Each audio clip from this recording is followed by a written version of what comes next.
Bismillahirrahmanirrahim. Assalamualaikum warahmatullahi wabarakatuh.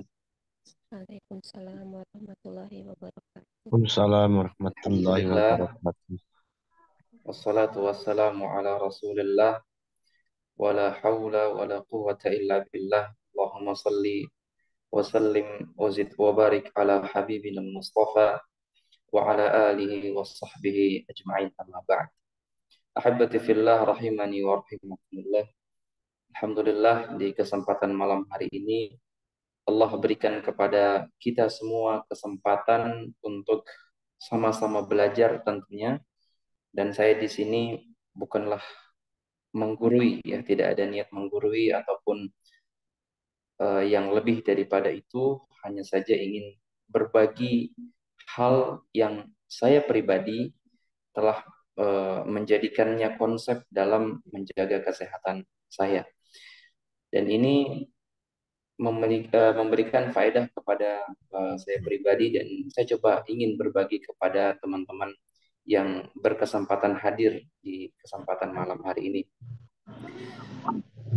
Kebanyakan daripada praktisi Tibun Nabawi dan para dokter yang telah berkecimpung di dunia Tibun Nabawi sangat menaruh perhatian kepada salah satu sumber di mana kehidupan itu bisa berkembang dan tumbuh, yaitu makanan dan minuman. Terlebih lagi secara tegas Allah Subhanahu wa taala juga memberikan kepada setiap manusia nasihat dalam sebuah firman-Nya, dan selayaknya bagi setiap manusia untuk memperhatikan apa yang ia makan. Falyanzuril insanu ila ta'amih.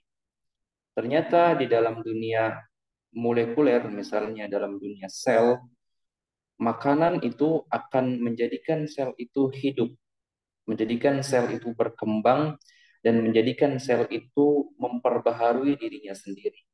Sehingga pada orang-orang yang mengalami diabetes, di mana insulin tidak lagi bagus, sehingga makanan tidak bisa masuk ke dalam sel, sel itu menjadi lapar, rasa lapar itu dikirim ke otak sehingga otak mengeluarkan cairan dari kelenjar saliva mulut, kemudian kita menjadi lapar.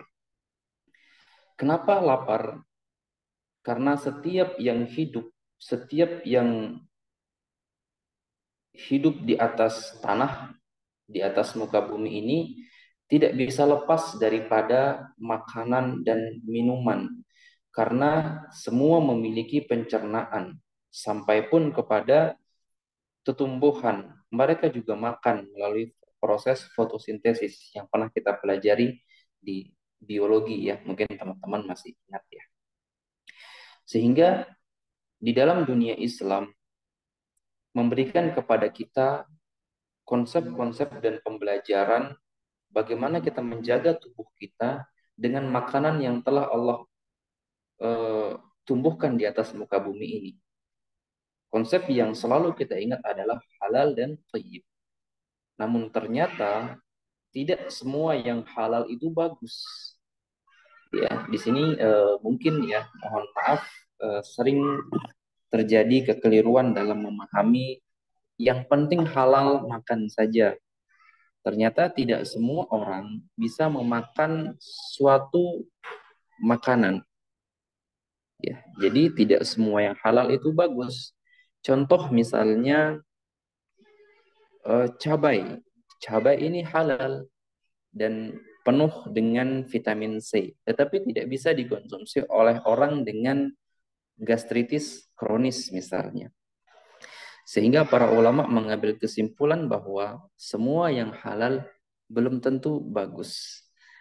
Maka perlu pemilihan dalam makanan dan juga perlu pemilihan dalam minuman. Kita coba lihat apa yang dikatakan oleh beberapa ulama seperti Al-Harith ibn Kaldah, dokternya Nabi Shallallahu Alaihi Wasallam, dan dua imam yang insya Allah pada malam hari ini perkataan-perkataan mereka akan kita coba tampilkan di dalam slide kita. Judul teman-teman sekalian, mohon izin saya menyebutkan ini hal yang simple sebenarnya, tapi ini akar. Kenapa dikatakan simple? Kita memiliki yang disebut dengan alarm. Lapar itu adalah alarm. Karena lapar itu merupakan sinyal akar kehidupan kita. Namun sayangnya, mohon maaf, terkadang kita melupakan dan mengabaikan arti lapar itu. Dan memang sekarang ada saran-saran diet ya, diet-diet dengan membiarkan diri kita lapar. Di dalam Tibbun Nabawi tidak demikian. Kalau lapar silahkan makan, kecuali teman-teman yang mungkin menggunakan teknik diet intermittent fasting misalnya. Ya, puasa besok enggak seperti puasa Nabi Dawud, maka silahkan saja. Namun tidak boleh ya, tidak boleh berpuasa untuk mendietkan badan. Teman-teman sekalian, ada sebuah nasihat dari guru kita Ustaz Abdurrahman Dani hafizahullah taala, ketika seseorang memasukkan makanan dan minuman yang sederhana dan mencocoki tubuh itu, maka tidak perlu pola diet. Karena tubuh itu akan mencari titik keseimbangan dan mencari titik di mana tubuh itu sesuai dengan IMT, indeks massa tubuh namanya dalam dunia medis. Misalnya seseorang dengan tinggi 165, kemudian dia menjaga pola makan, yang awalnya dia kurus, nanti akan menggemuk sesuai dengan indeks massa tubuh ideal. Ternyata menuju kepada masa tubuh yang ideal itu secara tibbun nabawi dan tradisional itu sangat mudah. Tentunya membebaskan pikiran dari belenggu pikiran negatif dan memakan makanan yang bagus untuk tubuh. Al-Harith ibn Kaldah ini sebagai sebuah renungan ya teman-teman sekalian, bahwa perut itu sumbernya penyakit. Perut adalah sumbernya penyakit. Sedangkan menjaga pola sehat ini adalah tuannya segala obat. Menjaga makanan, menjaga pola sehat itu adalah tuannya segala obat. Di sini menjadi renungan kita teman-teman sekalian. Sekarang mohon maaf sekali mungkin ada teman-teman yang menjadi yang jualannya, mohon maaf ya, yang jualan herbal apapun.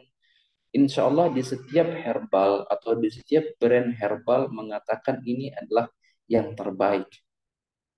Ini adalah yang terbaik. Padahal menjaga pola makan itu adalah tuannya segala obat.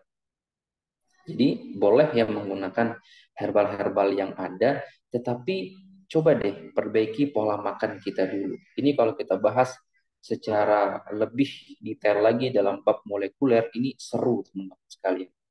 Bahkan kanker itu bisa kita ajak bicara. Cancer itu bisa kita ajak bicara supaya dia nggak menjadi ganas. Ya. Baik. Kemudian kata Al-Harith bin Kaldah, dan biasakan tubuh dengan yang apa? Ketika teman-teman lapar, ini konsep di dalam Tibbun Nabawi, makan. Ketika teman-teman haus, minum. Ketika teman-teman capek, istirahat. Udah seperti itu saja. Ini di dalam konsep Tibbun Nabawi. Maka dari itu di zaman para sahabat Ridwanullah alaihim ajmain itu nggak ada penyakit-penyakit aneh seperti kita sekarang ini. Semakin zaman, rumah sakit semakin banyak, para medis semakin banyak, praktisi Tibbun Nabawi, TCM ini semakin banyak. Ya. Tetapi pola yang harus digaungkan oleh setiap praktisi atau setiap kita adalah mari kita menjaga sumber penyakit itu muncul, yaitu perut kita.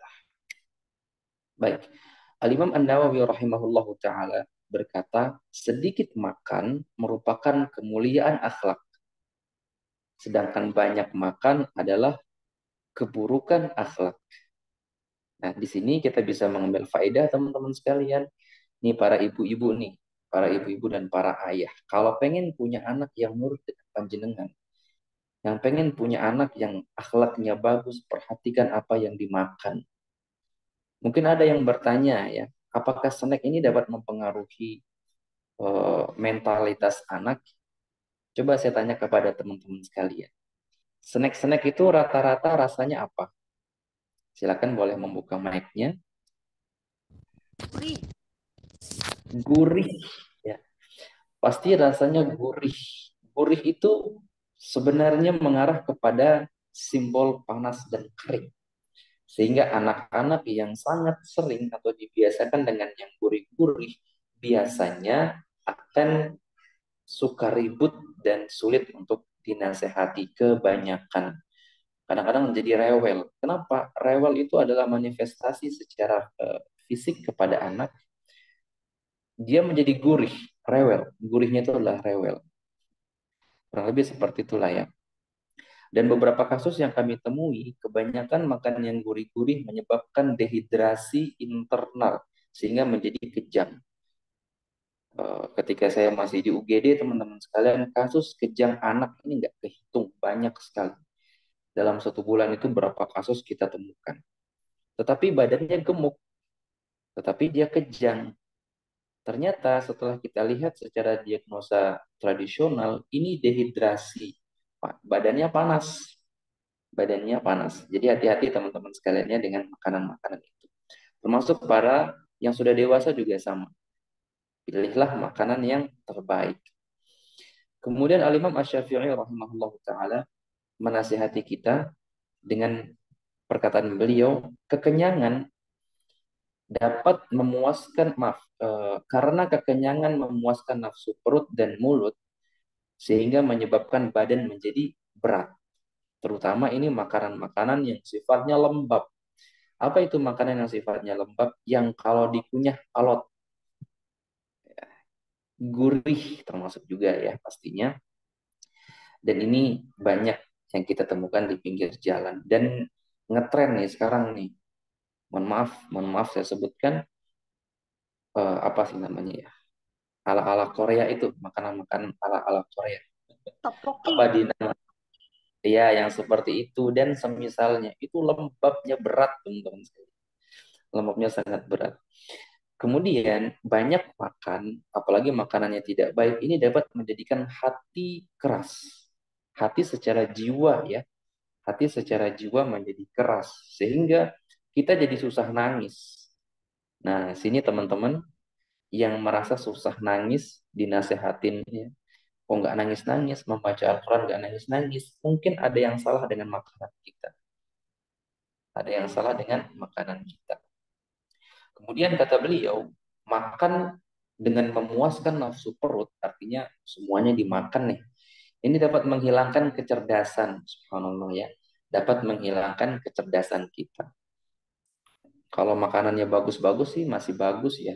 Tapi kalau makanannya ya, wes yang penting kenyang, ini bisa cerdasnya bisa berkurang nih. Kemudian membuat sering tidur sehingga gula darah menjadi naik yang biasanya merusak pankreas. Terutama pada sel beta pankreas yang menyebabkan seseorang menjadi diabetes. Kemudian menjadi lemah untuk beribadah. Oke, kemudian perkataan berikutnya dari Hippocrates, teman-teman.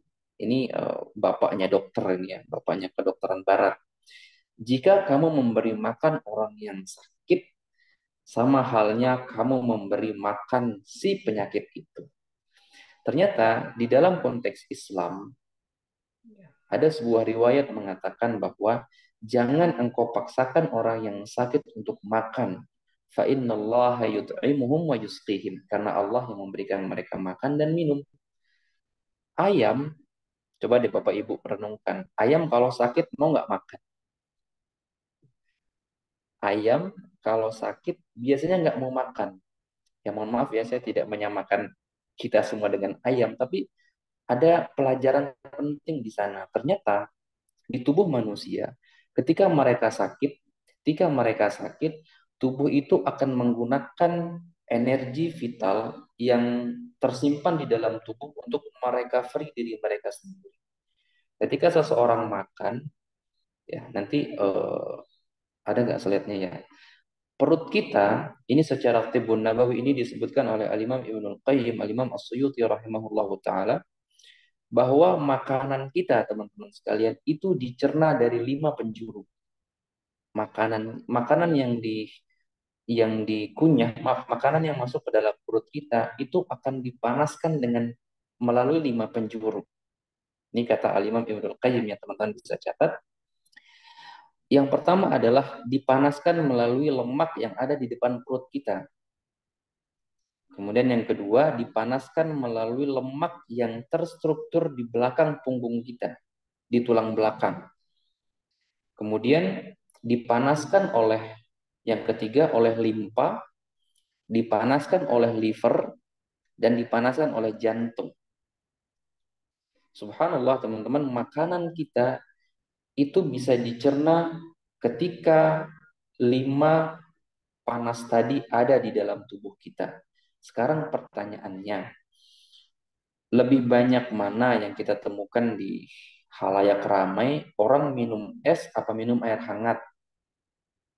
Coba deh teman-teman nih, dalam sehari lebih suka air panas apa air dingin?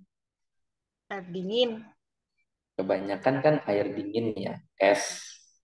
Ya, kadang ada yang saya temukan itu esnya dikunyah-kunyah. Bayangkan teman-teman sekalian, tubuh kita itu tubuh yang panas. Makanan itu bisa dicerna dengan hal yang panas. Kata Al-Imam Ibnul Qayyim rahimahullah ta'ala, jangan engkau lemahkan livermu dengan air yang dingin. Dan jangan engkau rusak ginjalmu dengan air yang dingin juga. Ternyata air dingin bisa merusak 2 organ, ginjal dan liver. Kalau secara TCM nanti jantung juga akan melemah karena kebanyakan minum air dingin. Ya.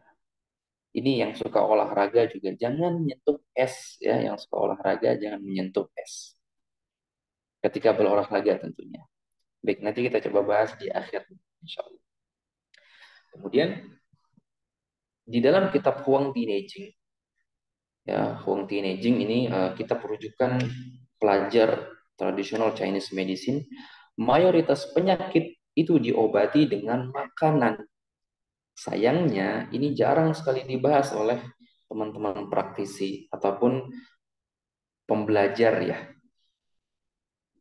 Lebih fokus kepada apa herbalnya, apa obatnya, dan apa terapinya. Jarang sekali saya lihat, coba makan ini ya, coba makan itu ya. Itu jarang. Padahal di dalam kedokteran Arab klasik dan Tibbun Nabawi itu sangat dibahas. Bahkan Al-Imam Ibnul Qayyim punya kitab khusus tentang makanan dari sifat, manfaat, arah kerjanya, kemudian faidahnya, manfaatnya apa. Itu banyak banget beliau sebutkan di situ. Baik. Ada sebuah nasihat juga dari Al-Imam As-Suyuti rahimahullah ta'ala. Bagaimana seseorang dapat menjadi orang yang sehat. Ya, orang yang sehat. Ternyata sehat itu mudah sebenarnya. Satu, memakan makanan yang ada di sekitar kita. Memakan makanan yang ada di sekitar kita. Misal, teman-teman berkunjung ke suatu tempat. Ya, maka makanlah hidangan yang ada di tempat itu. Kenapa? Setiap makanan Allah tumbuhkan sesuai dengan cuaca sekitar. Misalnya di pegunungan itu banyak yang jualan stroberi. Di daerah yang panas itu banyak Allah tumbuhkan semangka dan seterusnya seperti itu. Maka makanlah yang seperti itu. Nanti kalau teman-teman mampir di tempat kami di NTB, banyak cabenya, banyak sambelnya. Makan yang seperti itu juga. Itu lebih, konteksnya akan lebih pas dengan tubuh, di mana tubuh itu akan selalu menyesuaikan di mana tempat dia berada saat itu. Misalnya, tubuh seseorang tipenya panas. Ketika dia berada di tempat yang dingin, maka tubuh itu akan menurunkan panasnya dia. Dan dia akan menyesuaikan dengan makanan yang ada di sekitar. Maka jangan paksakan tubuh memakan makanan yang ada di rumah sana, ya, ketika safar. Artinya makanlah makanan yang ada di sekitar. Kemudian makan sesuai dan saat ada selera. Ini kata kunci. Maka sebuah kekeliruan ketika kita memaksa seseorang makan padahal dia tidak selera. Nabi kita alaihi salatu wassalam kalau menyukai suatu makanan inishtahahu akalahu. Kalau Nabi suka, Nabi makan. Kalau enggak, Nabi tinggalkan tanpa mengatakan apapun. Tanpa mengatakan saya enggak suka, tanpa mengatakan saya kurang selera. Sudah, berarti kita tidak selera. Ini kata kunci teman-teman sekalian. Karena memakan makanan yang tidak sesuai dengan selera dapat meracuni tubuh itu. Ya, simple ya sebenarnya. Kalau selera makan, kalau enggak ya sudah. Nah, ini juga pelajaran nih, kalau teman-teman ditraktir misalnya oleh teman, ayo saya traktir, kita ke kafe mana, atau kita ke rumah makan mana. Kalau ditawarin silahkan pilih makanan yang Anda suka, pilih makanan yang kita suka, yang kita lagi pingin gitu ya. Jangan mengikuti seleranya pembeli atau seleranya yang meraktir. Nanti bisa menjadi buruk bagi tubuh kita. Kemudian ketika lapar, jangan ditunda. Ketika lapar, jangan ditunda. Ini ada sebuah pembelajaran juga. Ketika kita lapar, kemudian kita sengaja menundanya, maka tubuh akan mengambil sisa energi atau simpanan energi yang ada di otot dan tulang. Maka tidak jarang orang yang sering menunda lapar menjadi gastritis dan menjadi masalah pada perut dan tulang belakang. Kecuali memang ada anjuran dari dokter karena suatu penyakit yang memang harus dilakukan dengan puasa. Ini beda kisah. Kalau sedang normal-normal saja, kalau lapar makan saja. Tapi ingat, carilah makanan yang bagus. Kemudian yang keempat kata beliau, untuk mendapatkan kesehatan yang optimal dan keseimbangan yang pas adalah tidak menumpukan makanan dalam waktu yang berdekatan. Artinya sekarang makan nasi goreng misalnya. Belum habis kenyangnya, 1 jam kemudian makan lalapan.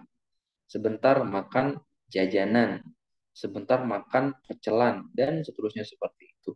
Kata Al-Imam As-Suyuti, ini adalah kebiasaan yang radi. Radi itu adalah buruk dan berpenyakit. Jadi kalau sudah kenyang ya sudah cukup dulu, tunggu beberapa jam kemudian baru makan. Kebiasaan kita orang Indonesia dan saya yakin ini juga banyak ya ada di luar negeri juga ya. Habis makan berat ngemil.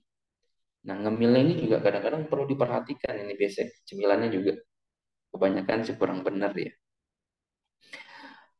Ada beberapa adab makan ini saya susunkan dari beberapa nasihat, diantaranya adalah dari Al-Imam Ibnul Qayyim, kemudian Al-Imam As-Suyuti, Al-Hafidh Al-Mustaghfiri, kemudian dari para ulama yang ada di zaman sekarang seperti Syekh Mukbil dan para masyayikh lainnya. Duduk dengan cara Nabi untuk makan ya. Bagaimana itu? Melipat kaki kiri, duduk di atas kaki kiri dan kaki kanannya ditegakkan. Ya, nanti mungkin sebentar saya cas laptop dulu ya. Nanti mungkin bisa dicek di Google bagaimana cara makan yang bagus. Ini nanti berhubungan dengan pencernaan dan ini disebutkan di dalam kitab-kitab klasik Tibun Nabawi. Kenapa Nabi duduk dengan yang seperti itu? Ini membuat pencernaan menjadi maksimal. Tetapi kalau kita duduk dengan sembarang cara, maka makanan itu langsung masuk ke dalam lambung dengan keras sehingga kebanyakan perut menjadi tidak lagi datar. Ya, baik. Kemudian tidak menggabungkan banyak jenis makanan. Tidak menggabungkan banyak jenis makanan. Di dalam konteks Tibun Nabawi itu ada namanya pola makan panas dingin. Ya, artinya ada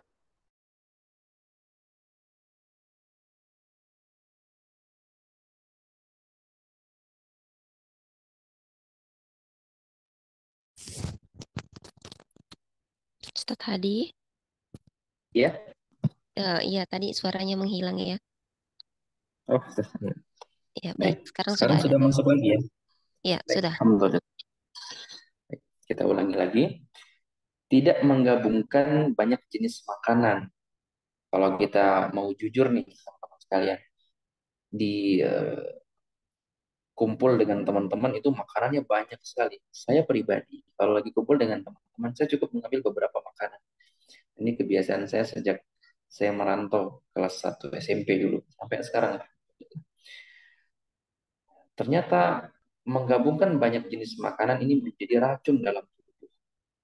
Sekali makan ya, dalam satu piring itu ada rendang, ada ayam, ada telur, ada sayur ini, sayur itu. Ini sangat buruk sekali. Ya, sangat buruk sekali. Kemudian berikutnya, tidak menggabungkan dua jenis protein hewani. Misalnya, telur ayam dengan daging atau ikan laut dengan ikan darat. Ini tidak dianjurkan secara konsep Tibbun Nabawi. Ya, karena ini memberatkan tubuh kita. Kemudian tidak mencampurkan protein dengan susu. Hati-hati teman-teman sekalian, tidak mencampurkan protein dengan susu. Misalnya apa? Ikan laut. Di sini konteksnya sebenarnya ikan laut dengan susu. Susu apa saja? Disebutkan dalam kitab At-Tibbun Nabawi, ini dapat menyebabkan penyakit vitiligo. Vitiligo itu penyakit yang, mohon maaf, nauzubillah min dzalik ya, yang kulitnya itu putih seperti panu atau lebih dari itu. Penyakit-penyakit kulit biasanya terjadi karena pencampuran antara protein dengan susu. Baik. Kemudian tidak mengolah makanan dua kali. Contohnya adalah sudah menanak nasi, nasinya dibuat nasi goreng. Ini sebenarnya nggak bagus. Ini kalau kita merujuk kepada At-Tibbun Nabawi, dan Nabi tidak menyukai hal demikian. Nabi itu Shallallahu Alaihi Wasallam suka makanan yang habis sekali makan, habis sekali makan, ya, nggak ada dihangat-hangatkan lagi.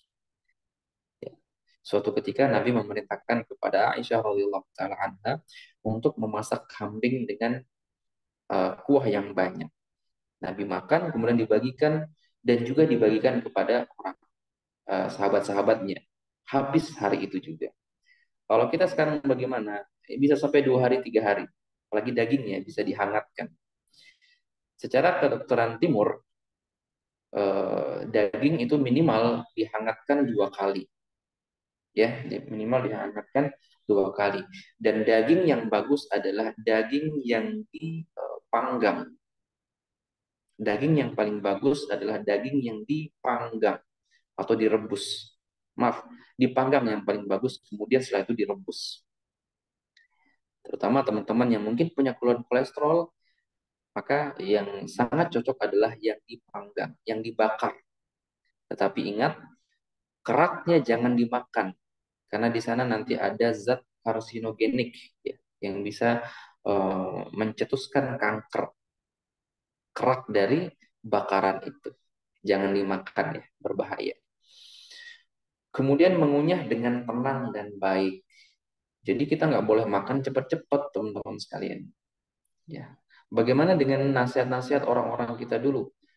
Para ahli hadis itu kalau makan cepat-cepat, karena makanan mereka berbeda dengan makanan kita sekarang. Ya, dan kualitas makanan yang dulu dengan makanan sekarang sudah sangat jauh sekali berbeda. Sekarang itu banyak banyak pestisidanya. Ini pernah dilakukan pengamatan oleh Dr. Zaidul Akbar, Hafizahullah Ta'ala, dan teman-teman dokter beliau.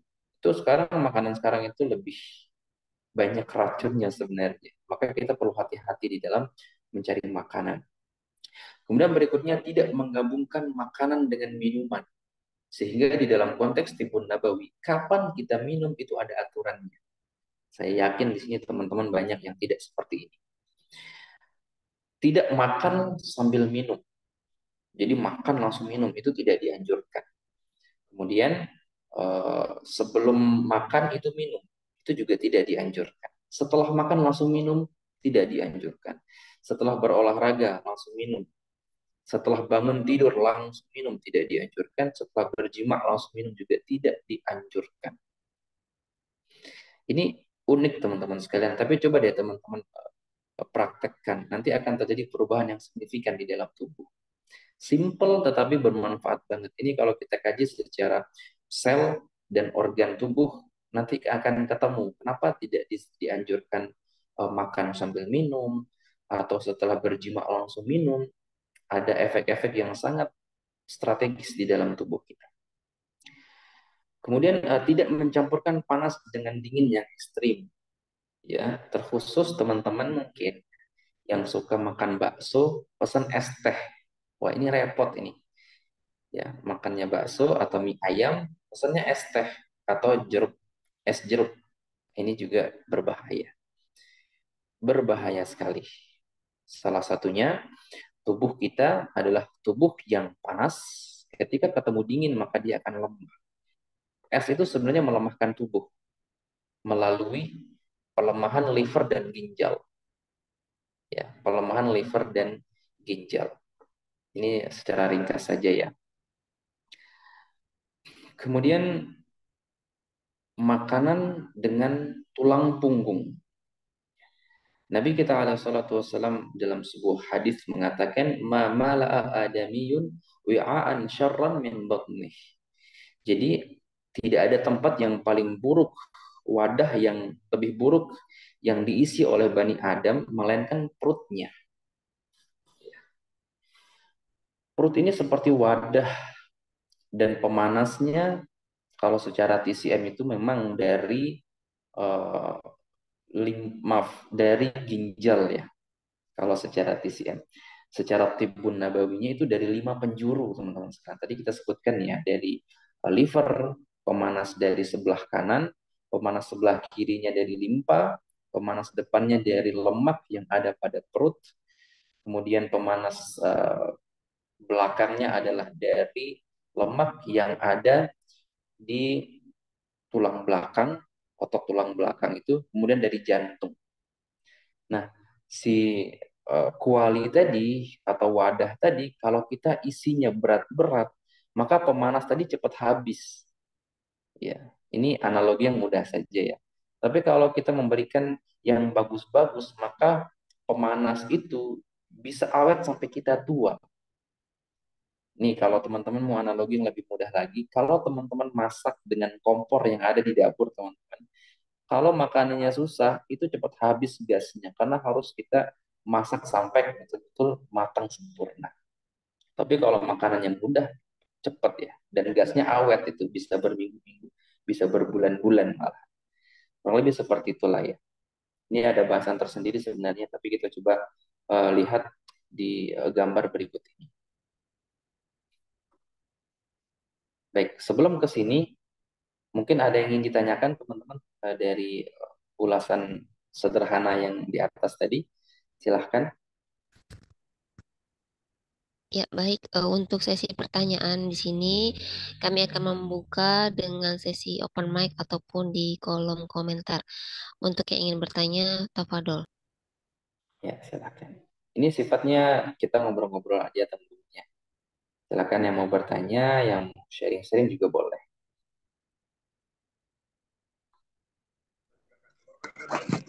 Bismillah, izin bertanya Ustadz. Mangga silahkan. Ustadz kan saya baru tahu belakangan-belakangan ini ya. Katanya kalau mau makan itu sebelum makan, kalau lagi makan nggak boleh minum. Nah, gimana kalau misalnya kan kalau orang Sunda itu ya sayur asem, Ya, kalau makan sayur itu selalu dipisah gitu kan. Nasi, makan nasi terus sayur kan berkuah tuh. Itu gimana Ustadz? Itu kan air juga tuh. Gitu. baik. Kuah maksudnya ya, kuahnya itu ya. Iya. Baik. Nah, ini sering ini ditanyakan kepada saya dan mungkin teman-teman yang bahasannya sama ya. Bagaimana dengan air yang berkuah? Ini tidak dikatakan minum, walaupun dia sama-sama air. Air yang dimaksud di sini adalah air minum yang diteguk berkali-kali dengan gelas. Ya, kalau kuah itu kan kalau diukur mungkin paling setengah gelas ya yang kita minum. Ada nggak di sini teman-teman yang makan dengan kuah yang membanjiri? Mungkin ada ya, tapi itu tidak dikatakan minum. Yang dikatakan minum adalah menghilangkan haus.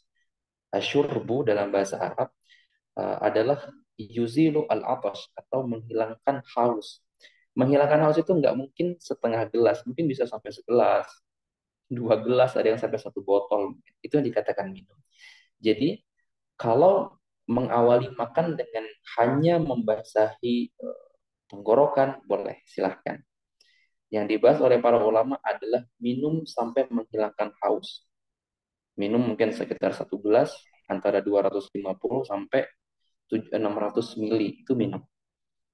Jadi yang kuah silahkan tidak apa-apa. Karena Nabi kita Shallallahu Alaihi Wasallam itu suka makanan yang berkuah. Namanya al-maraq, makanan yang berkuah. Ada gambaran di sini Mbak yang bertanya tadi? Syukron Ustaz. Barakallahu fikum. Ya, ada di dalam dunia medis teman-teman sekalian itu ada namanya enzim ya, seperti pepsin, kemudian HCl yang ada di dalam lambung kita.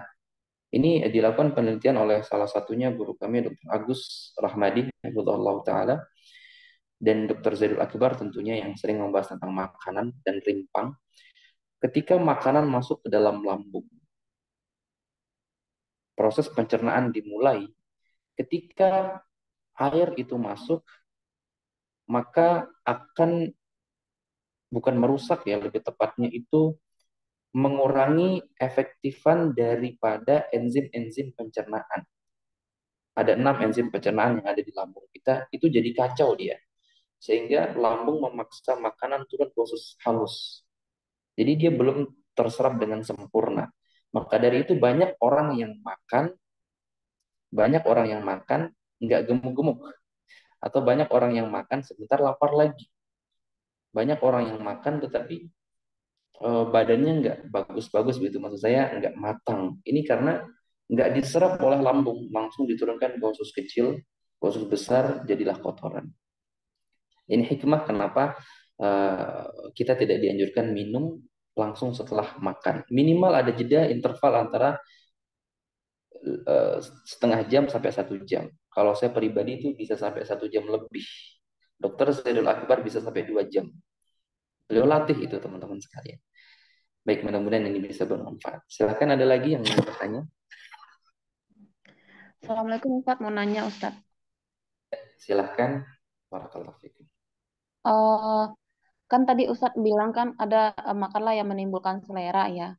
Terus ada Ya, lagi pendapat yang mengatakan kalau makanlah yang di sekitar gitu ya.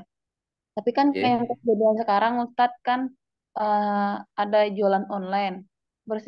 Berselera melihat makanan yang berasal dari luar, luar daerah gitu Ustadz. Gimana tuh Ustadz? Terus yang kedua, eh apa tadi ya? Lupa saya. Itu aja dulu Ustadz. Kasih Ustadz. Baik. Itu termasuk selera. Nah, nanti teman-teman perlu pahami nih, ada istilah lapar perut dengan lapar tubuh. Selera ini, selera ini kira-kira menjawab tidak? Lapar perut itu adalah menutrisi tubuh, artinya lapar perut itu tubuhnya terisi gizi, tapi perutnya lapar. Jadi makanannya itu sedang atau makanannya biasa-biasa aja, nggak mahal ya. Tetapi tubuhnya itu ternutrisi bagus. Itu lapar perut. Nah, kalau lapar tubuh, itu perutnya kenyang. Ini hanya selera dan hawa nafsu belaka.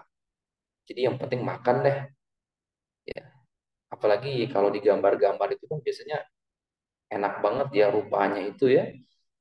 Walaupun yang datang itu tidak seperti yang ada di gambar. Biasanya kan begitu. Nah, ini biasanya menyebabkan lapar tubuh. Perutnya kenyang tapi tubuhnya lapar.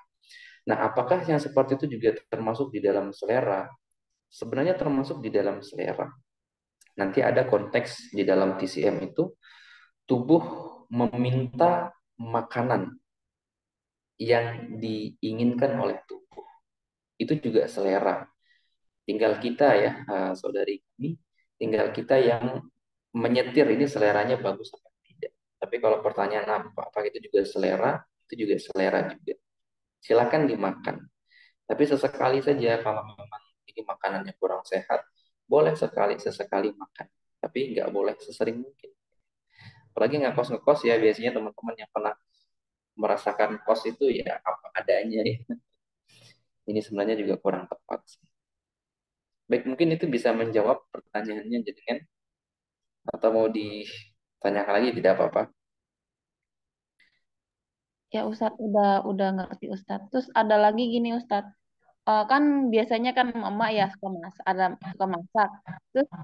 kebanyakan kasusnya kan suaminya tidak suka masakan istri, lebih berserah dengan masakan yang ada di warung gitu misalnya. Gimana gimana tuh Ustadz? Padahal istri masak di rumah udah yang sehat misalnya gitu. Baik, jazakillahu khair dan terima kasih kepada para istri yang berusaha memasakkan untuk suaminya, semoga mendapat berkah dan pahala yang besar. Ini mudah-mudahan suaminya ikut. Kita sebagai suami ya, teman, istri itu sudah pasti tahu deh kebutuhan kita dan mereka akan memasak masakan yang terbaik. Ini yang perlu diterapi adalah suaminya. Paling tidak kalau saya pribadi, kalau menemukan suami yang lebih suka makan di luar, ini perlu dibekam seluncur. Ini ada problem secara jiwa sebenarnya. Bukan sakit jiwa ya, tapi ada problem yang menyebabkan dia lebih suka makan di luar. Kalau sesekali nggak apa-apa ya, tapi kalau lebih memilih makanan di luar, coba nanti dibuka komunikasi lagi dan saya sarankan suaminya untuk rutin berbekam dan jangan sering-sering kena angin. Kerja di pakai motor ya Mbak ya, suaminya. Artinya Iya, pulang pergi kerja. Iya. suka. Iya. Ini teman-teman ini mungkin agak sedikit unik ya. Jadi laki-laki yang terlalu sering motoran keluar, yang mungkin ya Allah belum kasih pemahaman tentang tibbun nabawi atau kesehatan tradisional, itu biasanya suka makanan yang tersaji di luar. Karena dia sering kena angin luar. Jadi para istri biasanya saya kasih saran untuk sampai rumah itu dibalur suaminya pakai minyak hangat, dibekam seluncur ataupun dipijat. Nanti lama-lama jadi suka makan di makanan di rumah. Insya Allah dicoba ya. Barakallahu fiikum. Ya, tapi memang begini teman-teman ya. Kalau seseorang sudah sering terkontaminasi dengan makanan siap saji atau makanan yang banyak rasa, itu biasanya perlu waktu untuk makan makanan sehat. Ya, perlu waktu untuk makan makanan yang sehat. Ya, itu aja mungkin yang bisa kita bagikan. Ada lagi yang ingin ditanyakan? Silakan.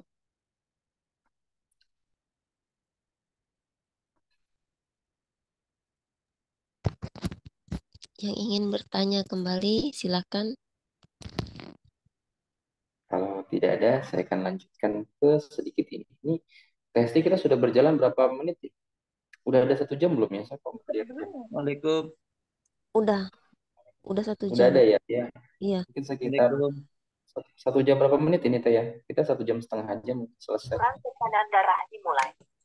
Mungkin sampai genapin jam 9 nanti kali Ustaz ya. Darah dimulai. Boleh, boleh. Setengah jam lagi. Berapa menit itu?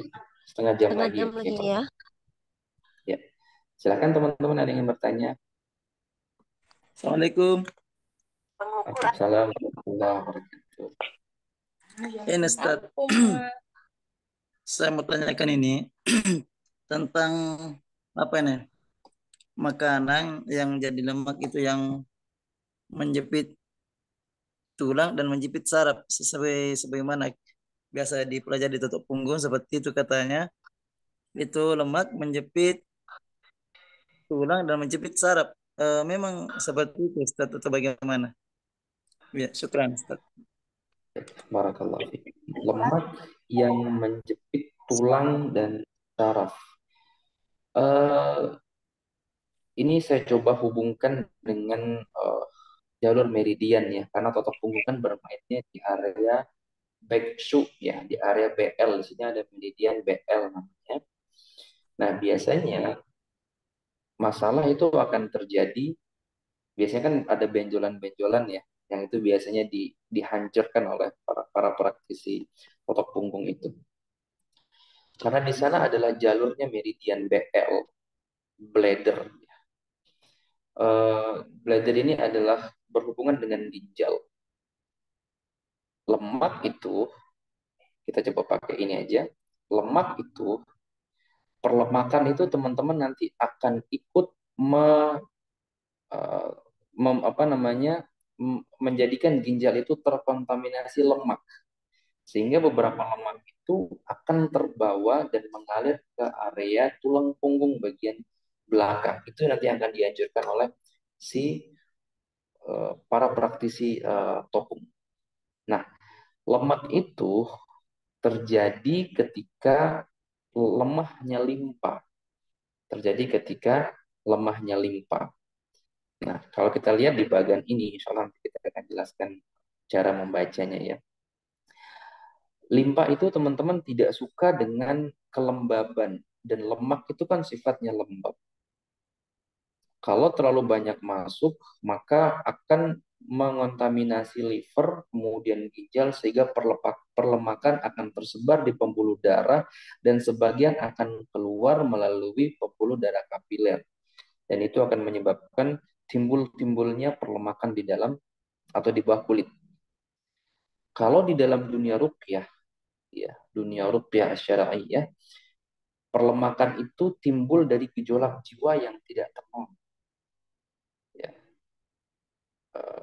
Disebutkan dalam sebuah hadis, ini hadis yang disahihkan oleh Imam Al-Albani, itu termasuk ke dalam makna penyakit yang timbul dari dalam menembus keluar. Ya. Sehingga menjadi perlemakan-perlemakan, termasuk nanti benjolan-benjolan. Baik, sampai di sini dulu. Ada yang mau ditanyakan lagi? Akhil Karim yang bertanya tadi. Kata kuncinya adalah dari limpa yang lemah. Sebentar nanti kita coba bahas di proses pencernaan ini, insya Allah. Sampai di sini ada yang ingin tanyakan dulu, Akhil? Atau belum pas di pemahaman panjenengan? Boleh ditanyakan lagi, nggak apa-apa. Baik, nampaknya tertutup ya. Baik, kita coba bahas bagian ini teman-teman sekalian ya. Bagaimana pentingnya pencernaan ini terhadap tubuh kita. Makanan yang kita makan akan menjadi saripati di dalam tubuh kita. Maka pemilihan makanan ini sangat bagus dan sangat wajib kita lakukan. Kenapa? Makanan yang masuk akan melalui proses pencernaan. Proses pencernaan kita nanti adalah ada lambung, berikut limpa, liver, kemudian usus kecil dan usus besar. Pencernaan kita ini panjang. Di dalam proses pencernaan ini akan menghasilkan 4 cairan. Ini secara Tibbu An-Nabawi disebutkan oleh Al-Imam Ibnu Qayyim rahimahullah ta'ala. Secara TCM, Traditional Chinese Medicine, dia akan menjadi 1, 2, 3, 4, 5 esensi. Ya. Kita coba mengambil dari lanah Tibbu An-Nabawi dulu ya. Makanan yang kita makan akan mengalami proses pencernaan dan menimbulkan atau menghasilkan 4 cairan. Yang pertama adalah cairan kuning. Ini disimpan di dalam limpa.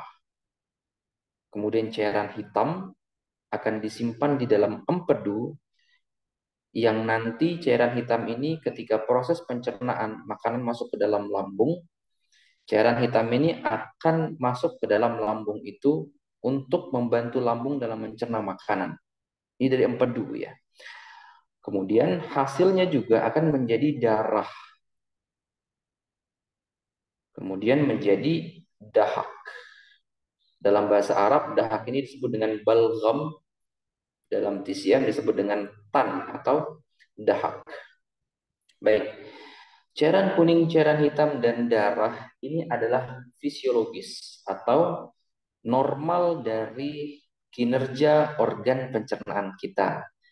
Dahak ini adalah darah yang tidak menjadi darah karena kelemahan organ limpa dan lambung.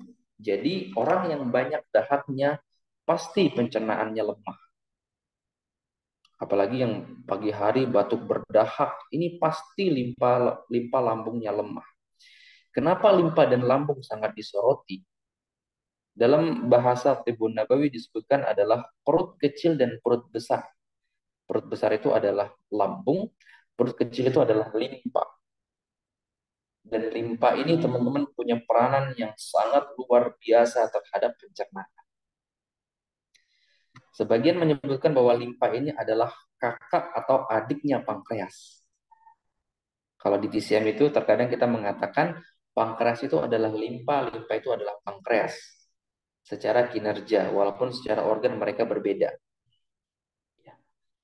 Ternyata Tibbun Nabawi yang diajarkan, kenapa sampai Allah mengatakan, coba lihat apa yang kalian makan. Bagus tidak? Karena akan mempengaruhi organ ini. Terutama adalah limpa. Ya. Ketika limpa dan lambung ini bermasalah, maka dahak akan terkumpul. Dan dahak ini teman-teman sekalian dapat menyebabkan sumbatan di mana saja, termasuk di otak. Stroke itu bisa bermula dari kelemahan limpa. Ya. Kemudian gagal jantung. Kemudian arteriosklerosis, penumpukan lemak pada pembuluh darah kecil pada jantung. Kelemahan limpa. Ya. Kemudian menyebabkan penyakit-penyakit lain seperti benjolan-benjolan sampai kanker. Nasallallahu alaihi wasallam. Keletihan, ini ciri khas dari kelemahan limpa, terutama di pagi hari. Jam 9 sampai jam 11 itu ngantuk sekali, itu pasti limpanya sudah lemah. Lambungnya juga lemah. Kemudian apa yang terjadi ketika limpa lemah dan tidak diperbaiki? Dapat menyebabkan penuaan dini. Maka sekarang banyak sekali klinik-klinik kecantikan membentuk produk-produk anti penuaan.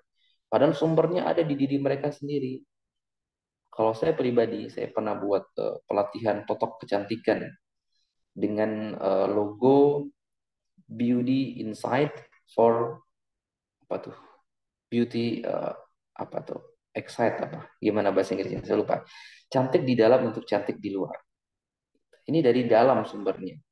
Maka waktu itu saya bahas banyak tentang pencernaan. Alhamdulillah banyak yang mulai menyadarinya. Jadi ada beberapa yang lepas kosmetik, teman-teman sekalian. Sehingga bukan bermaksud untuk menyuruh dan menganjurkan melepas kosmetik sih, tidak.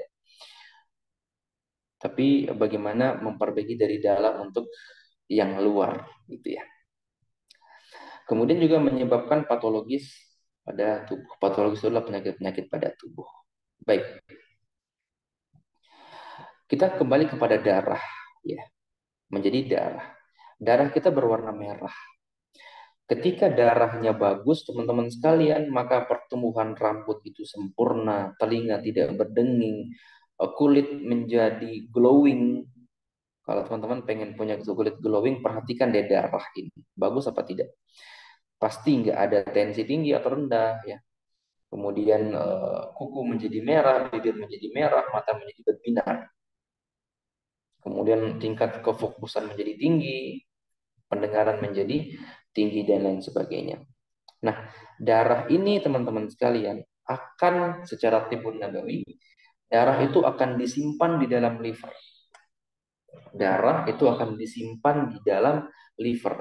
Ingat, yang melemahkan liver adalah diantaranya terlalu banyak minum air dingin tadi, ya. Kemudian banyak makan yang asam dan kecut. Baik, ada yang bisa memberikan saya contoh makanan asam apa saja di antaranya yang sering ditemukan?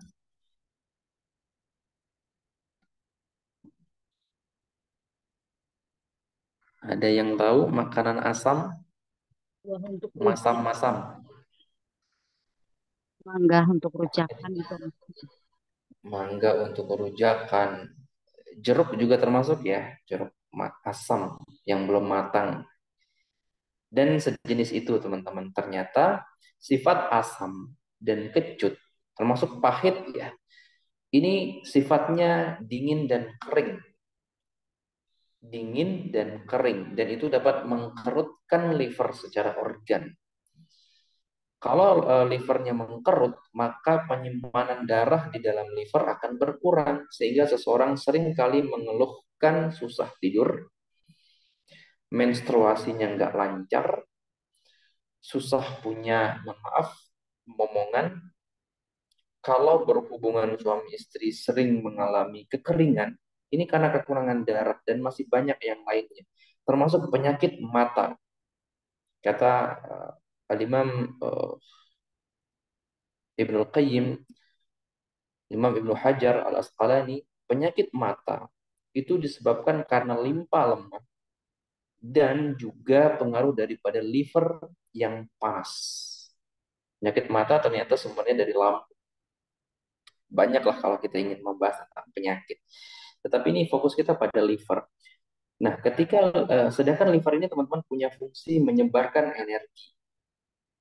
Jadi kalau teman-teman sering merasakan kebas di tangan, kapalan di kaki, mati rasa, itu pasti darahnya cenderung kurang dan livernya cenderung sedang mengalami masalah. Ya, karena dia menyebarkan energi. Kemudian fungsi yang lainnya adalah dia mengatur persyarafan. Yang merasa, mohon maaf sekali, telat mikir, ini kan berhubungan dengan syaraf juga. Refleksnya kurang, nggak sering lola gitu ya, dan yang berhubungan dengan ekstremitas tangan dan kaki, kesemutan, kram, ini berhubungan dengan liver semuanya. Gangguan persendian, gerakan menyimpang, gerakan yang sering tidak tepat, misalnya jalan tiba-tiba kesandung, sering kesandungan, ini kekurangan darah pada liver. Kekurangan darah pada liver, termasuk nanti teman-teman sekalian adalah penyakit dan gangguan pada mata. Rabun jauh, rabun dekat, ini berhubungan dengan liver. Kemudian tempat cadangan energi dalam bentuk glikogen. Dan tempat perencanaan. Ini kita tidak bahas panjang. Jadi makanan ini sangat berpengaruh dengan semua yang tadi kita sebutkan. Kalau makanannya buruk, maka kecenderungan akan mengalami masalah-masalah di sini. Misalnya persendian, ada osteoporosis, osteoartritis, dan semisal itu gout ya, atau penyakit rematik dan sejenisnya itu dari liver, kekurangan darah. Ini bab tentang kekurangan darah. Di dalam liver nanti darah yang masuk kepada liver teman-teman akan dibagi menjadi dua. Sebagian disimpan di dalam liver sebagai cadangan darah ya, dan dialirkan kepada jantung sehingga jantung bisa berdetak dan menyebarkan darah ke seluruh tubuh. Maka kalau darah kurang di dalam liver, jantung terjadi hipotensi. Pada sebagian kasus menjadi hipotensi atau tekanan darahnya kurang. Sebagian kasus menjadi hipertensi tipe darah kosong. Jadi nanti ada 3 hipertensi ya. Hipertensi karena otot jantung, ya, hipertensi karena kekurangan darah, dan hipertensi karena darah kosong. Ini jangan dibekam nih teman-teman yang bekam nih. Saya sering beberapa kali nemukan dan ada laporan ini datang dari daerah Pekanbaru, ada yang habis dibekam meninggal dunia. Hipertensi, dibekam di beberapa titik hipertensi sesuai dengan acuan buku, ternyata meninggal dunia. Dan setelah dilakukan analisa ya memang karena salah jantung, kekurangan darah, dibekam. Darahnya keluar banyak. Kenapa banyak? Karena panas. Ini kalau kita bahas ini bisa kita otak-atik. Sehingga jantung menjadi kekurangan darah, padahal jantung itu adalah sumber kehidupan. Kata Imam Ibnul Qayyim dalam beberapa kitab beliau. Ya. Sebagian darah tadi akan dibawa kepada ginjal. Ya, sebagian darah akan dibawa kepada ginjal. Di dalam ginjal ini nanti akan dibawa lagi ke dalam yang namanya ad-dukhur atau tulang belakang. Ke dalam tulang belakang. Nah, di dalam tulang belakang akan dibagi lagi menjadi dua. Dibawa ke otak, sehingga otak ini akan ternutrisi oleh darah. Ya, makanya orang kurang darah itu biasanya pola pikirnya akan kacau. Nggak pas, nggak tepat. Ya. Nah, di dalam otak nanti, otak akan mengirimkan darah itu ke semua sendi dan tulang. Maka kalau pengen teman-teman punya tulang yang sehat dan bagus, pastikan makanan bagus juga. Nah, di sini darah yang tadi di tulang belakang akan menjadi yang namanya sel telur dan sel sperma. Berarti makanan ini, teman-teman sekalian, akan mempengaruhi banyak sekali tubuh kita. Ini kita belum mau berbicara tentang sel ya. Ini dari Tibbun Nabawi ini penjelasannya seperti yang tadi kita coba paparkan. Makanan nanti berhubungan dengan liver, berhubungan dengan syaraf, berhubungan persendian, gerakan, kemudian berhubungan dengan ginjal, terus sampai berhubungan kepada sel DNA dan RNA dalam bahasa medis. Dan pengapuran tulang yang sekarang sering terjadi itu juga karena kelemahan darah, salah pada pola makan. Baik, selanjutnya kita coba lihat nih, apa saja yang dapat melemahkan dapur kita. Kan makanan itu akan dicerna lewat dapur ya, dan dapur kita adalah limpa dan lambung. Mereka ini ternyata sangat membenci panas atau dingin yang ekstrim. Ini nih, yang suka minum kopi seruput-seruput panas, nggak bagus teman-teman sekalian. Yang suka makan es yang terlalu dingin juga nggak bagus. Ketika kita lahir, ini dalam bab akidah juga ya, awal yang dirusak oleh syaitan itu adalah perut. Setiap anak itu lahir, akan datang syaitan dan menusuk perut setiap Bani Adam sehingga mereka menangis. Jadi tangisan mereka yang alami itu sebenarnya karena mereka menahan sakit karena lambung mereka dirusak oleh syaitan. Apakah kita mau merusak lambung kita lagi dengan pola makan yang tidak benar? Ini adalah pilihan kita masing-masing. Kemudian dia tidak menyukai kelembaban. Kelembaban itu adalah semua yang memiliki ciri yang alot, kaku, dan kalau dia basi berlendir, itu lembab. Kemudian limpa dan lambung akan menjadi rusak kalau kita terbiasa dengan keletihan, bekerja yang terlalu ekstrim, memaksakan tubuh. Ini akan merusak limpa dan lambung. Kemudian makanan yang alot ini masuk dalam lembab ya. Kenapa? Maka kami di medis, obat yang paling sering habis adalah obat lambung. Kenapa? Dari makanan kita yang salah. Maka benar sekali Allah Subhanahu wa taala itu menasihati kita untuk melihat apa yang kita makan dan memastikan makanan-makanan kita adalah yang halal dan thayyib. Baik, ini secara ringkas ya. Sehingga makanan ini akan mempengaruhi darah, mempengaruhi sumsum tulang kita, dan mempengaruhi otak dan otot ya. Di judul kita ada otot ya. Karena kalau sumsum kita bagus, maka otot kita juga akan bagus. Sumsum kita bagus, makanan kita bagus, darah kita bagus, liver kita bagus, maka penyimpanan cadangan di sel jaringan otot itu juga akan bagus. Maka otot kita akan juga bagus. Ya. Ini secara ringkas ya. Mudah-mudahan ada gambaran. Sampai di sini mungkin ada yang ingin ditanyakan?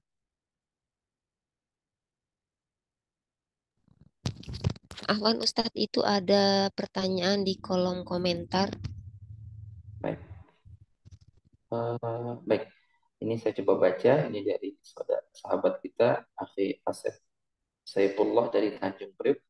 Bagaimana baiknya buah apa yang baik dikonsumsi bila lagi perjalanan naik mobil sehingga malas makan berat? Saya coba memberikan contoh kepada teman-teman kebiasaan dari Al-Khalifah Ali bin Abi Thalib radhiyallahu taala anhu. Beliau dan para sahabat Nabi itu sering dan suka membawa daging ketika perjalanan. dagingnya. Mungkin eh, harus bawa daging ya. Kalau saya pribadi nih, dari NTB misalnya safar ke Jogja atau safar kemana, saya bawa potongan daging. Yang ada aja nggak apa-apa. Atau telur. Kalau memang nggak ada nih misalnya nih, coba jenengan saya sarankan ya, bawanya itu telur. Kalau buah, cari buah yang sifatnya manis dan segar. Tapi kalau mobilnya pakai AC, cari kelengkeng misalnya, rambutan. Ini bagus ya untuk di perjalanan. Kalau boleh saya berikan saran malah pakai kurma saja. Pakai kurma. Kurma ini nanti akan menguatkan energi vital pada liver, ginjal, limpa, paru-paru sebagai pengganti dari cemilan. Mudah-mudahan ini bisa bermanfaat ya. Baik, kalau tengah malam lapar boleh makan atau tidak? Soalnya kan nggak dibakar kalorinya karena tidak beraktivitas lagi. Sedangkan menurut dokter itu hanya halusinasi otak saja dan hanya menyimpan lemak. Tergantung makanannya. Kalau saya pribadi selama ini itu kalau lapar saya makan. Tetapi kalau tengah malam lapar itu jumlah nasinya misalnya makan nasi nih dikit aja, banyakin lauknya. Setelah itu duduk, jangan langsung tidur. Kalau kebiasaan ayah saya, semoga Allah merahmati beliau, itu setelah makan itu jalan-jalan dulu. Saya juga begitu sih. Habis makan jam 11, jam 12 nih lapar. Udah makan, duduk sebentar 15 menit, tapi itu jalan-jalan sekitar 5 sampai 10 menit, kemudian baru tidur. Setengah jam lah setelah makan. Besok pagi berjemur sambil olahraga. Kalau kerja maka siangnya. Dan usahakan besok pagi harus ada olahraga untuk membakar kalori yang sudah masuk di malam hari. Ya, mudah-mudahan bisa ada manfaatnya. Baik, ada lagi silahkan. Mungkin waktu kita nggak banyak lagi nih. Ini baru Tanya Ustaz. ya. Baik, sebelum panjenengan ini saya coba jawab yang di chat dulu. Ngapunten. Izin tanya ya, dahak dalam timbun nabawi apakah sama dengan dahak yang dihasilkan oleh sel-sel mukosa epitel pada jaringan tubuh? Tepatnya, kalau secara timbun nabawi dia masuk ke dalam, maaf, lebih tepatnya ini masuk ke ini, ke TCM, dia jinye, masuknya ke dalam cairan. Secara timbun nabawi dia masuk juga dahak yang sifatnya encer. Jadi nanti dahak itu ada dua, dahak yang sifatnya encer dan dahak yang sifatnya kental. Nah, dahak yang encer yang melumasi pada jaringan-jaringan epitel ini masuk ke dalam darah ya. Sebenarnya lebih kepada darah sih. Darah yang masuk ke sumsum otak tadi ya, sumsum otak kemudian yang disebarkan ke seluruh tubuh. Kalau TCM itu membahasnya dia akan menjadi cairan jinjit, cairan jernih dan cairan keruh. Nah, cairan jernih ini yang melumasi mata, air liur, kemudian ke reproduksi wanita, ketika mereka terangsang, ini semuanya adalah dari cairan. Kalau dahak yang dalam timbun nabawi ini lebih kepada dahak yang dapat menyebabkan penyakit. Tetapi kalau dikuatkan lagi limpa sama lambungnya ini nanti dahaknya akan diserap lagi sehingga tubuh itu menjadi bersih. Mudah-mudahan bisa ditangkap ya. Barakallahu fiikum. Ya, masalah minum khusus konsumsi kopi, khusus konsumsi kopi, apakah ada batasannya? Kalau sehari kopi, apakah ada efeknya untuk kesehatan lambung dan liver? Baik, yang pertama, jadi masalah kalau perempuan banyak ngopi. Tapi kalau laki-laki masih mending. Masih mending ya. Jikalau dilihat dari sisi kesehatan organ, kopi itu teman-teman cenderung sifat akhirnya adalah kering. Dan kering ini akan mencederai beberapa organ seperti ginjal khususnya, kemudian liver seperti yang panjenengan sebutkan, lambung dan paru-paru. Apalagi sehari sampai ngopi banyak banget ya, sampai 3 kali, sampai ada yang sampai 7 kali itu. Efek bagusnya kopi itu memang punya efek relaksan ya. Dan dia masuk ke dalam fat burner atau yang membakar lemak. Karena dia sifatnya membakar, maka dia punya sifat yang kering. Tadi kita sebutkan mengeringkan.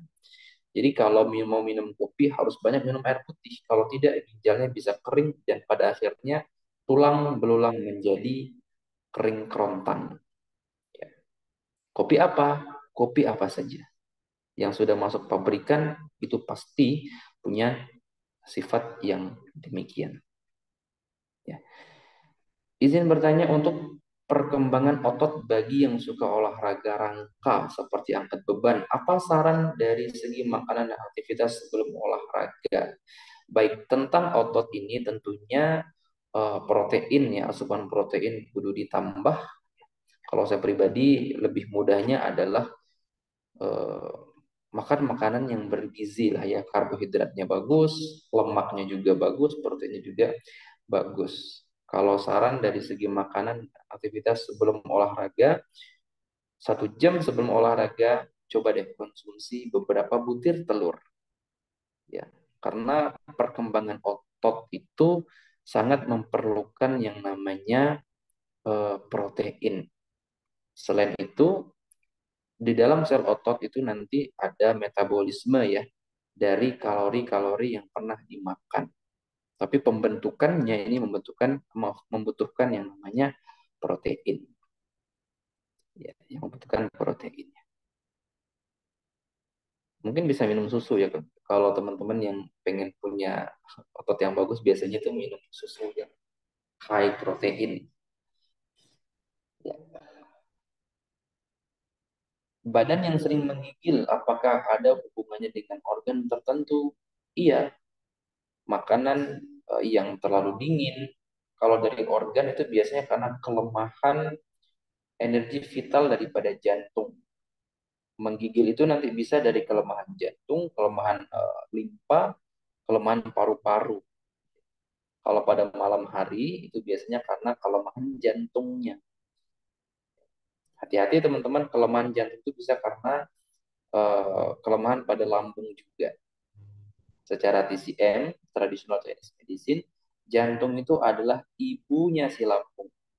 Sekarang kita kebanyakannya penyakit pada lambung. Kalau lambungnya bermasalah, insya Allah jantungnya juga akan ikut kena. Teman-teman yang sudah punya mah, hati-hati. Yang sudah punya gastritis, GERD, ini hati-hati. Hati-hati jantungnya ya. Baik, silakan tadi yang bertanya secara langsung. Boleh, silakan. Ustaz, kembali bertanya. Ya. Oh, iya, Mas Sudirman. Ya. Iya. Ya. Sebelumnya Ustaz, perkenalkan sama teman-teman ini. Ya.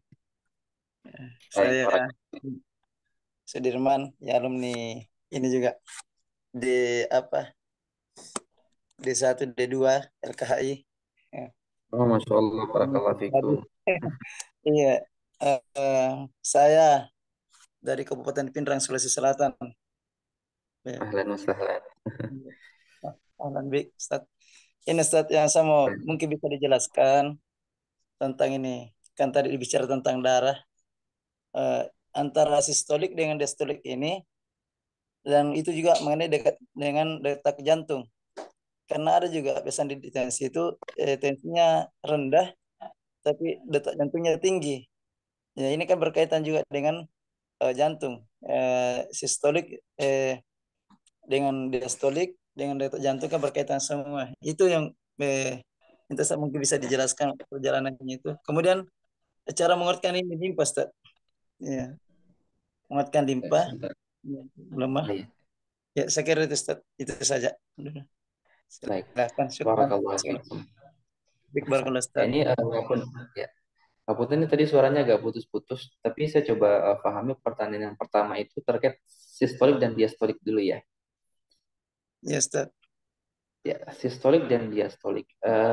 Ini mungkin pengamatan dari beberapa guru saya yang saya ambil faidahnya.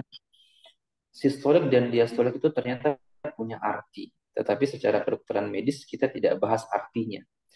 Sistolik, teman-teman sekalian, sistolik itu yang di atas ya, misalnya 130/80.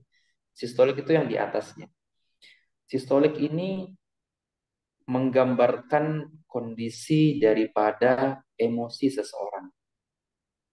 Ya, menggambarkan emosi seseorang. Misalnya 180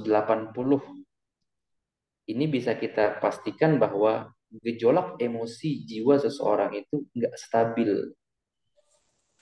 Kalau pernya misalnya per 80 ya, atau per 90/100, itu cenderung berkaitan dengan kekentalan darahnya. Semakin besar diastoliknya, itu kekentalan darahnya semakin tajam. Harus banyak minum air putih tuh.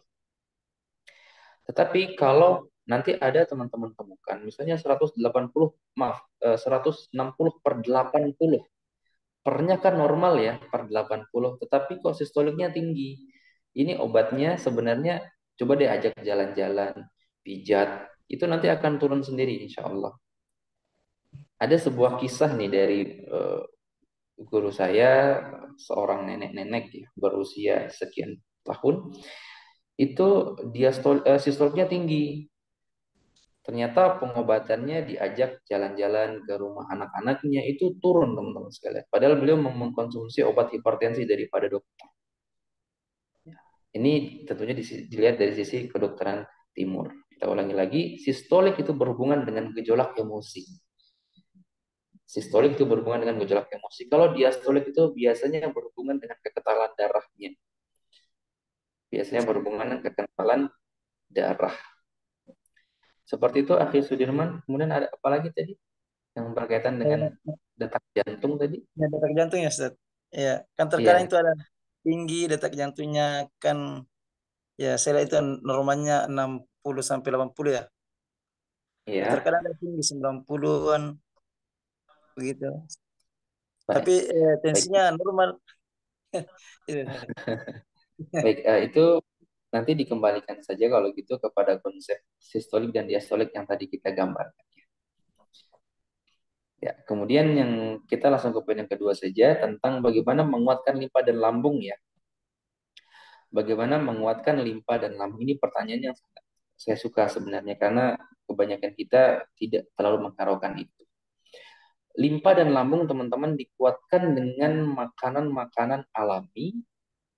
Kalau di dalam Tibbun Nabawi itu nasi salah satu yang menguatkan limpa dan lambung. Sedangkan kita sekarang kebanyakan memusuhi nasi.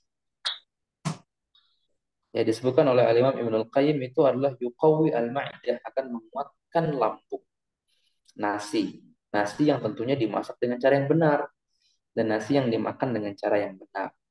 Kemudian madu itu juga dapat menguatkan limpa dan lambung dengan catatan pada lidah itu enggak retak-retak teman-teman sekalian. Dicatat ya, madu bisa masuk untuk menguatkan limpa dan lambung kalau lidahnya enggak retak-retak dan enggak gemuk banget.